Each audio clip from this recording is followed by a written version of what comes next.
Hello, listener. Welcome to the Rendezvous Voice, yet another podcast to hear from young people. I am your host, Nakalima Moreen. I work with the Refugee Law Project as a psychosocial counselor in the mental health and psychosocial well-being program. Today, we are going to be talking about an amazing and interesting conversation around separation. Having children at a tender age separated from their parents. And we shall look at the effects, the causes with the young two girls that I have with me today. I'll have them introduce themselves and we'll dive straight into this conversation. Hello, I'm called Dorcas and I'm a student of YMCA doing accountancy and it's my first year. Yeah. Hello. Nice to have you around, Dorcas. Thank you. Do you feel fine? Yeah, I'm good. Okay, nice to have you here. Yes, please. Hello, my name is Esther Kitumaini. I'm a public health student at Nkumba University, first year, and I'm happy to be here. Okay, nice to have you, Esther. Thank you. Do you feel fine? Yeah. Are you fine? I'll be. Yeah. Okay, nice to have you both.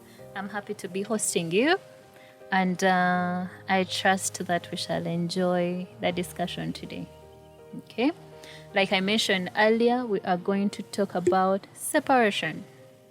Separation sounds broad, right? But we shall bring it down to children being separated from their parents or parents separating from their children. Then as we continue discussing it, we'll be able to even understand it better. But that's the kind of separation we are discussing today. We are mainly going to look at the causes and the effects. As broad as it is, I know that we cannot discuss anything more than that given the time that we have, right? Right.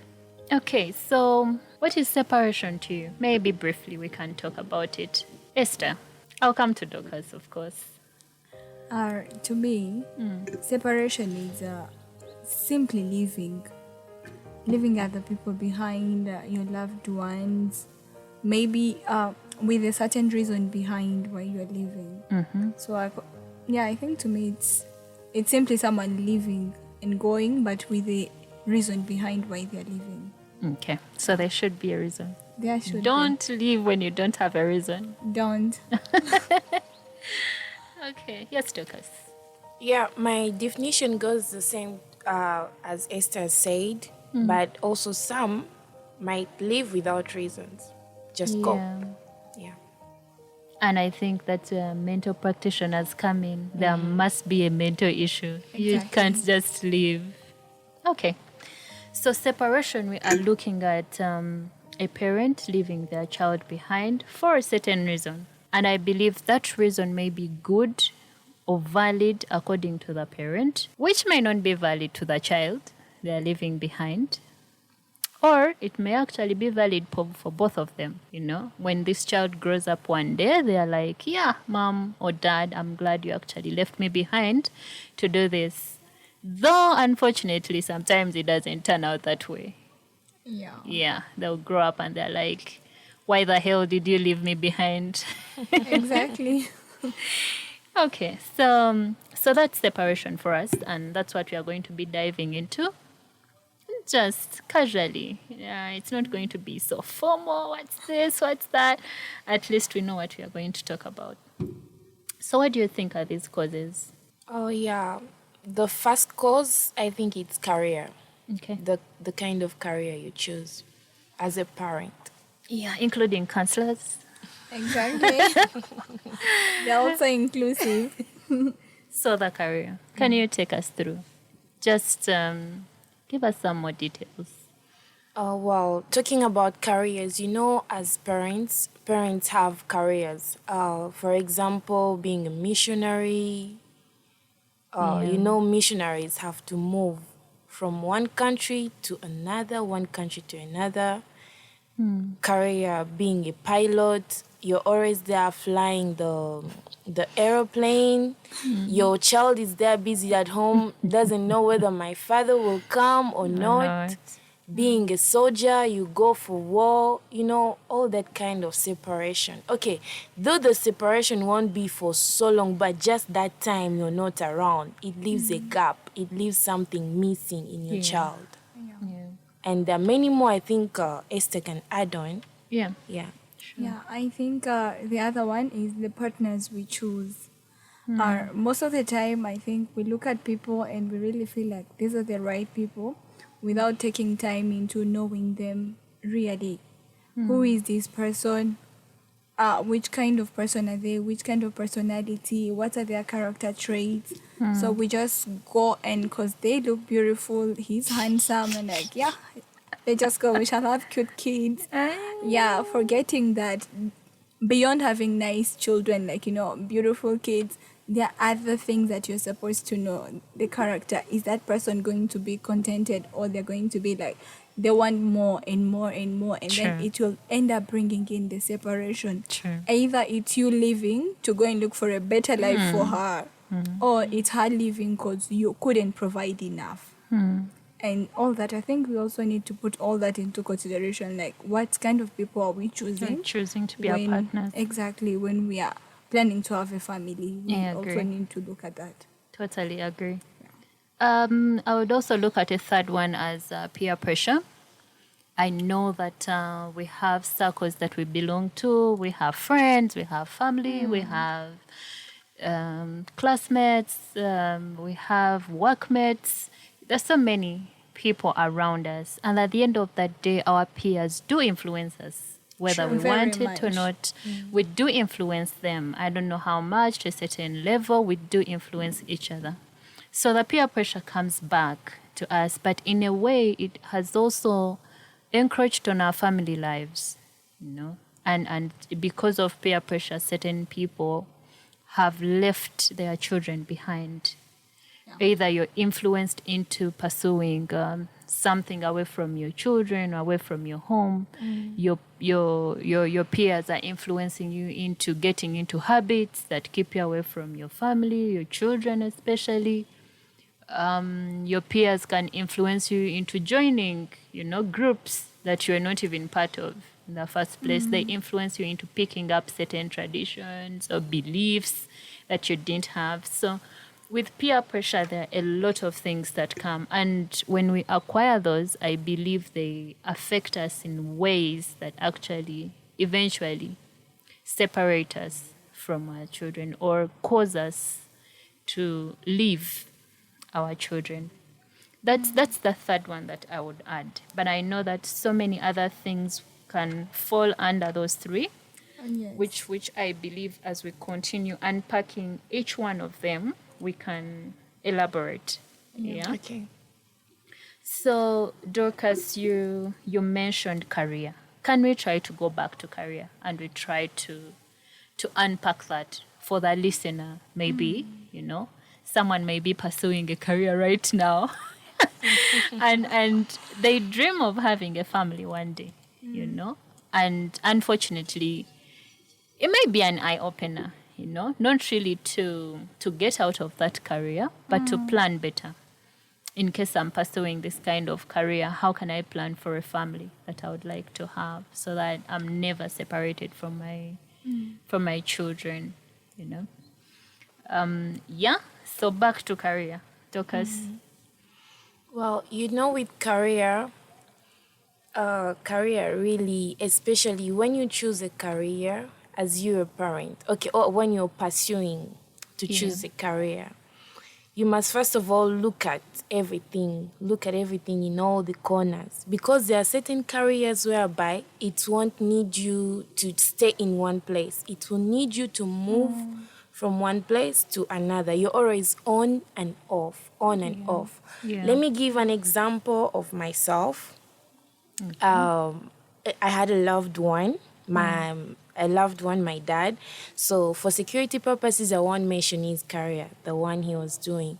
So for him, he always used to be on and off, on and off. And as a child, I needed that affection of a male near me. Definitely. I needed that affection of a father, but he was always on and off, pursuing his career. And yet, for him, he was seeing as if like I'm doing something good, whereby this is my career, I'm pursuing it, and besides that, I'm also bringing something on the table. It's not only bringing something on the table, but it's also about the time. What are you nurturing me? What values are you putting into me? Just leaving me with the mother alone is not enough, but we also need a male person to be there. So careers also really it's one of the biggest causes, because you're always there out in the field, Looking looking for money. money. You leave the kids, and yet the kids also need you. They need your affection. What children need is affection. They need time. For them, by that time, okay, they're so demanding, but you can still find a way. But affection is what they need in that age bracket. Yeah. Thank you very much for sharing your experience. I know very many of us have parents that work away from us. You know, your parent keeps coming back home. They keep coming back home. It's not that they don't come back, but they're just never around you for nurturing, like Dorcas has mentioned.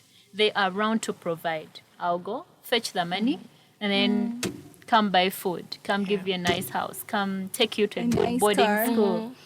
Sometimes they even buy you cars when you're still little. So they do all the providing, but then unfortunately, this child is looking for affection. Yeah, and affection can't be bought, honestly. I don't know a shop that sells affection. It can't. No. Yeah, so it is going to come from your parent, you know. And for Dorcas's case, she just needed affection from a father. Do you think, Dorcas, there is an age where you feel like, well, whether you're present or not, you can go? Oh, Or- like right now. Like, to be frank, like right now, I'm like, I'm cool, I'm good. Like, there's no need for It is that what it affection. is. Yeah, because I'm already used. You know, once you're a child, that's where you start getting things, like that's the foundation, everything. So once you start getting used with something, you grow up with it. It will reach a certain age whereby I'm okay, I'm fine. You don't cry Exactly. for it anymore. You don't cry for it anymore. So should I take it, if I've understood you well, should I take it that if I have been raised with affection, it never ends. I never stop wanting it because I have been raised with it. But if I have not, and I am used to not being receiving affection from my parent, I will get a time and I'll be used. It is not there. Is that it? Yeah, Yeah. it also depends. It depends on people. It depends on the person. Now, for my case, I'm used. I'm cool. But for another person, you'll find that like they're still complaining. Now, for my case, until when am I going to complain? Because you know, once you start graving for it, the more it hurts you, the more it makes you feel down. Yeah. It lowers you. So you just have to be what? Okay, I'm fine with it. Let what it is be what it is. Yeah. Okay, and I see negative effects there. Wow. Okay. Still on career. Esther, something to say? Yeah, I think on career, as young people, we are all yearning to have amazing careers. Like, Yeah. I'm gonna be famous. Like, I'm gonna do this video in my office, and everyone will be like, "Yeah, she did it." So I was in this class. Like, immediately after I left my senior six, I had to join campus. I was in this class of petroleum engineering. I was doing petroleum engineering, and then 1 week down the class, they brought these papers that you have to take to your parent. You have a field work. The first field work is going to take 2 weeks away from school, away from home, because we are doing things of more of mining, learning about rocks, and so on. They brought those papers and like, you have to sign these papers 2 weeks away from home, and then the next one was 1 month away from home. When you're just on field work, and just imagine, first year, first semester, you have 2 field works, 2 weeks away from home, 1 month away from home. So it's like, will I manage this? I never thought twice about it. immediately after 2 weeks, the 2 weeks of my lectures, I felt like, God, I don't think this is for me. Just left it because I came to imagine now, but if I have a child and then I have to keep going for these field works, like 1 month, maybe they're still young, they're still in nursery school, and then I have to go for a whole month without knowing how they're doing. So I felt like this career wouldn't really work out for me.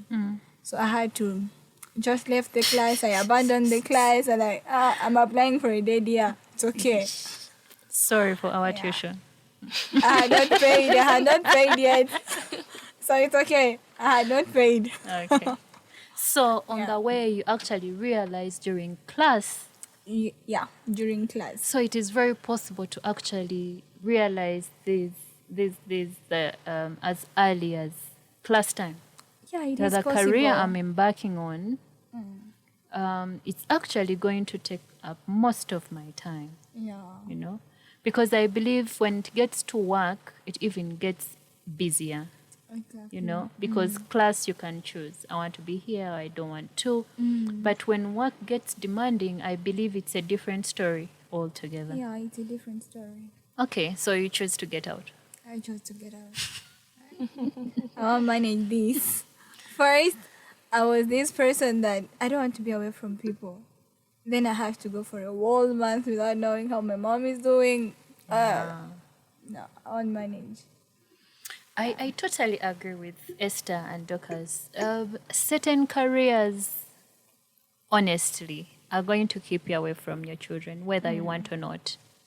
And I believe we need to think beyond bringing money on the table. Yeah. Like Dorcas mentioned earlier, it's not usually about the money because, like we're going to see quickly in the effects, she remained with certain things, you know, that never came with the affection of a father. I don't think you want to raise a child that longs for affection. If you look around our community, you're going to notice that when these children grow up, they're also going to get into their own relationships. So you have nurtured a woman or a man that lacks affection. Are they going to be able to give it to the other person they'll find? No. No. Instead, they will demand it from the other person they have found. And that's a problem. I find it a problem. So I think it is very healthy for two people to come together when they actually understand, or at least have a certain level of these things in them. It is easy to share them than when you come when you're empty, you know? Yeah. And you're waiting for the other person to feel you. It just becomes challenging. Okay, so careers. Wow. So which one should we go for? Psychosocial counselor like me? No. That one also I won't no. go anywhere. I'll be around. But yeah, let's pay close attention which careers we choose. If we want to end the cycle of leaving children behind, being raised with our parents, being raised with our grandparents, leaving children with our aunties, with our brothers, maids. with maids, it is the only way we can stop that cycle. Thank you so much. You have been such a great listener. This has been made possible by Refugee Law Project under the School of Law, Makerere University. For more such podcasts, check out our social media platforms. It is Rendezvous Youth Group. Catch you next time.